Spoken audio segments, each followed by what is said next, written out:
I recently discovered something really shocking which I want to share with all of you. Nina Drama's buddy and global streaming sensation Arman Tsarukyan is also the number 2 ranked lightweight in the UFC. When he isn't giving Neon dating advice, he's whooping asses in a cage, and that is what we are here to discuss today. We were first introduced to 23-year-old Tsarukyan when he took on Islam Makhachev in Russia. The first round was sensational with a lot of grappling exchanges back and forth. Sarukian did manage to take down Islam for a brief moment in the first round, but Islam managed to get back up right away. He did manage to secure a takedown in the end of the first round, which pretty much secured the round for him. I feel Arman won the second round with little more effective work on the feet, even though he did get taken down. And in the third round, they were both exchanging a little back and forth on the feet, but Islam did manage to take him down in the end of the round, land some small ground and pound shots, and secure him the victory. This was a sensational debut for Arman against a guy like Makhachev, who was already being touted as a future lightweight champ. In his next fight, he took on the Canadian Olivier Aubin Mercier. What stood out to me in this fight was Arman's ability to control his opponents on the ground and his top pressure. Aubin Mercier was seen as a very capable grappler himself at this point of time with some good victories, but Arman pretty much made easy work of him. He also landed some good shots on the feet, controlled Aubin Mercier in the clinch as well. As you can see here, all three judges did score one round for Mercier. It was the second round where he did some good work on the feet himself, but he didn't manage to land anything too big. And Arman secured himself the victory here against a very capable fighter. In his third fight, he took on world BJJ champion Davi Hamosh. Now, this is where Arman showed a lot of maturity as a fighter. He did take down Hamosh in the first round, but Hamosh did throw up some really good submission attempts, which made Arman wary. So he abandoned his takedown strategy and managed to control Davi Hamosh from the outside for the next two rounds. If you look at a picture of Davi Hamosh, he's a very built guy, he's a very jacked guy, but Arman Tsarukyan did not panic on the feet at all. He was so comfortable, he was so fluid, managed to control the fight with his jab.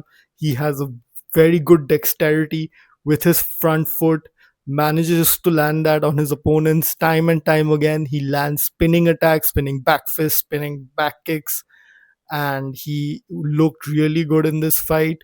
Even when he did have Hamosh on the ground in the first round, he managed to land some decent ground and pound shots, and he managed to secure a victory for himself in this fight. In his next fight, he took on Matt Frovola. I won't say there's much to discuss in this fight. As you can see, he got 10 takedowns at 8 minutes 24 seconds of control time. Matt Frovola managed to land just 16 significant strikes, and they weren't really that significant. Most of them bounced off Arman's shoulder and shit like that. And this showed good composure for Arman. Matt Frovola is a tricky fighter to deal with at times, but not for a guy like Arman. Not if you're elite, and Arman was already elite at this point. This was UFC 257 Poirier versus McGregor, and I think this was in 2021, and Arman was already looking like he could be a future world champion. Now, this was a great performance by Arman against veteran Christos Giagos. Arman shot in immediately into the fight, and Giagos actually managed to reverse the position on him and land up on top. But it doesn't matter. Arman got up straight away, and as they disengaged, Arman went in with a left hook and managed to spark Giagos out cold. A few follow-up shots, and 2 minutes 9 seconds in this fight was over, and Arman Tsarukyan managed to get his first win in the UFC. Sensational performance. In his next fight, he took on the Spaniard Joel Alvarez. If you all haven't seen this fight, I really recommend it. As Joel went for a kick, Arman kicked out his back leg and managed to get on top and just brutalized Joel Alvarez with elbows. Those elbows he landed from top control were sensational, reminded me of some John Jones shit. I think apart from John Jones, Arman is the only one to have landed elbows with that effectiveness in the UFC until this point in this fight. Cut Joel Alvarez open really badly. There was blood going into his eyes throughout the second round. And when he got him down in the second round, the referee had seen enough. Arman brutalized him yet again and got the victory. What an impressive performance by Arman. You really need to be a special fighter to beat Joel Alvarez, and Arman proved he is just that. Now, this is one of the most controversial decisions in the history of the UFC, but I will give my honest take. This is not a very controversial decision.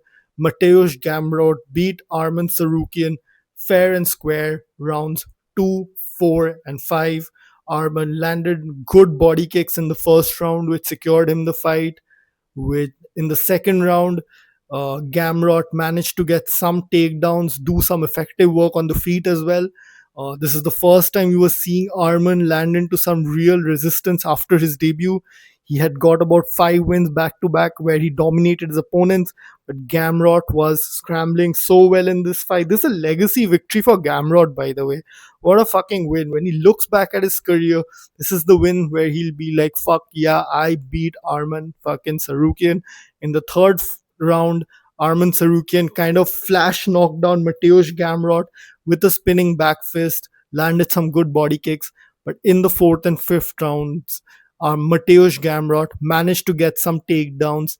In the fourth round, he had back control on Arman for a brief moment in the end, which secured him the round. In the fifth round, he also got down Arman and managed to land some decent ground and pound shots without getting into much trouble himself. And I feel that this was a clear win for Mateusz Gamrot. Let me know if you think otherwise. And I would really love to hear from y'all what y'all think about this fight. And if y'all haven't seen this fight, I highly recommend it. One of the most high level fights you'll ever see in the UFC. Those grappling, those scrambling was insane in this fight. If you're an up and coming fighter, please watch this. Please never accept bottom position in the UFC, in fighting ever. This was sensational. Now, if y'all haven't seen this fight as well, I recommend you do so. Arman Tsarukyan versus Damir Ismagulov. Ismagulov was on, I believe, a 19 fight win streak at this point. And man, this was crazy. Even though it doesn't seem that way, Arman landed uh, there's a takedown. 7 of 21 takedowns, had 9 minutes of control time, but Ismagulov was always in the fight. Whenever he was on the feet, he was threatening Arman with good strikes, good elbows, some knees. And when he was on the ground, he was never accepting bottom position. He was always looking to hip escape, looking to get the overhook and shuck Arman off him. But Arman is so fucking strong.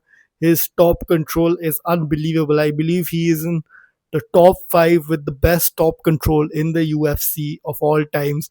And you can see it in this fight. But if you want to watch a high level match, please go and watch this match. It's there on YouTube. Arman Tsarukyan versus Damir Ismagulov. And in his next fight, he fought Joaquim Silva, which was quite a step down in competition. I believe he'd fought better fighters before that, like Damir Ismagulov and Mateusz Gamrot, for example. But man, Joaquim Silva landed a great shot on him in the second round, which had Arman wobbled really badly. But Arman, being the stud that he is, immediately went for the takedown, took down Joaquim Silva, landed some good shots on him. And by the third round, Joaquim Silva was dog tired with all the top control that Arman had throughout this fight. As you can see, he landed 4 of 5 takedowns, had 9 minutes of control time. Joaquim Silva was dog tired, and Arman Tsarukyan got the mount and pounded him out for a TKO victory in this fight. What a performance by Arman Tsarukyan, and good on Joaquim Silva for having that effect on Arman with that punch. He probably hits like a truck because Arman has an amazing chin as well. You never see him wobbled, and he's very defensively responsible.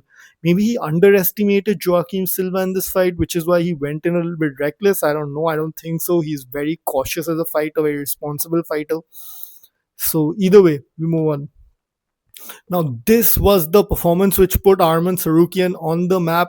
He was for the first time taking on, I believe, a top 5 ranked lightweight at the time in Benil Dariush. This match just lasted 1 minute 4 seconds. He showed Dariush a knee as Dariush pulled back with his chin way up in the air. Arman Tsarukyan landed a right hand over the top and finished off Dariush. What a performance by Arman Tsarukyan.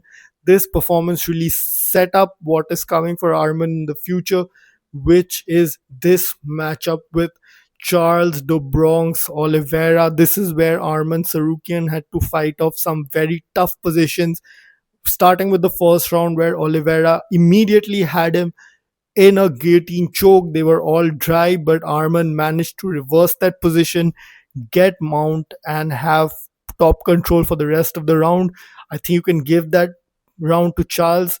Arman dominated the second round, got the takedown, and managed to control Charles for pretty much all of the second round. Had some really good work on the feet as well. And how good is Arman Tsarukyan? People forget, man. Anyway, Arman's, and in the third round was a back and forth round. Arman dominated most of the round, but in the end of the round, Charles Dubronx had a good Darce choke in, but it was too late. Arman Sarukian had already done a lot of effective work on the ground and on the feet and secured the fight for himself. If you want to learn something from this fight, just see Arman's head positioning when he's on the guard of a dangerous BJJ player like Charles Oliveira. His head positioning is amazing. Whenever he sees that his arm is in trouble, or when Charles Oliveira is setting something up, he's very hip to that, and he manages to get himself out of trouble each time. And of course, as you all know, he was slated to fight Islam Makhachev at UFC 311 in Los Angeles, where he had to pull out on the very last day of the fight because of back pain or something like that. It's not been cleared out what the issue was. I believe that from what I've deduced from a bunch of interviews and things like that, I believe it was a botched weight cut.